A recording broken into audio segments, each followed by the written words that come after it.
बाहेर एक वडाचं झाड होतं आणि झाडाखाली बसून काही दुराकी गाय वळणारे लोक लहान लहान मुलं सत्यनारायणाचे व्रत करू लागले आनंदाला. तेव्हा त्या राजाने येऊन वडाच्या झाडाखाली बसला, पण राजा इतका गर्विष्ठ त्याने साधा नमस्कार सुद्धा केला नाही. तरी केळीच्या पानावर आणून त्या गुराख्याने लहान लहान प्रसाद आपल्या राजा प्रसाद ठेवला.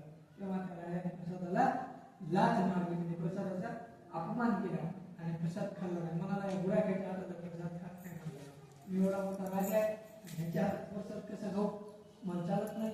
तेव्हा त्या ठिकाणी सगळ्या गुराख्यांनी प्रसाद खाल्ला, सुखी झाले आणि राजा राजवाड्याकडे घोड्यावर बसून निघाला शिकार घेऊन. तेव्हा त्याला दुःख प्राप्त झालं. राज्यामध्ये सगळीकडे दंगा, अशांतता, जाळपोळ, राजाचं धन नष्ट झालं. त्याचे 100 पुत्र होते, फक्त 2 जण होते.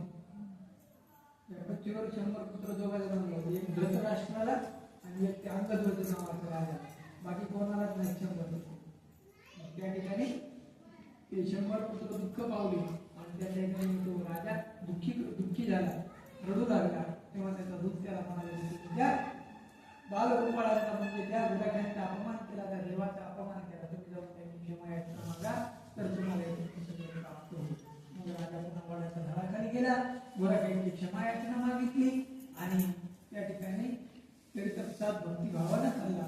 तेव्हा देवाला त्याचं सगळं परत राज्याची वाढ करून गेली, धनाची वाढ करून गेली. तेव्हा पासून राजाही सत्यनारायण देवाची भक्तीची ते करू लागला. असे हे तात्काळ फल देणारं सत्यनारायण व्रत पूर्वी आपल्या घरामध्ये महिन्याला एकदा करीत होते.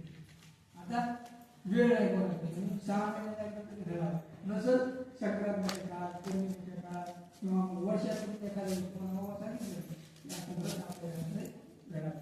आपल्या घरामध्ये पॉझिटिव्ह ऊर्जा, आयु आरोग्य चांगलं प्राप्त होणार. असे तात्काळ फल देणारे सत्यनारायणाचे व्रत जे कोणी करेल परमेश्वर त्याचे पूर्णपणे कल्याण करेल आणि हे सुख भोग पापमुक्त शेवटी मोक्षाला जाईल. त्याचे संदर्भात वाटले सत्यनारायण कथाया पंचमोऽध्यायः पुंडरीकवरधर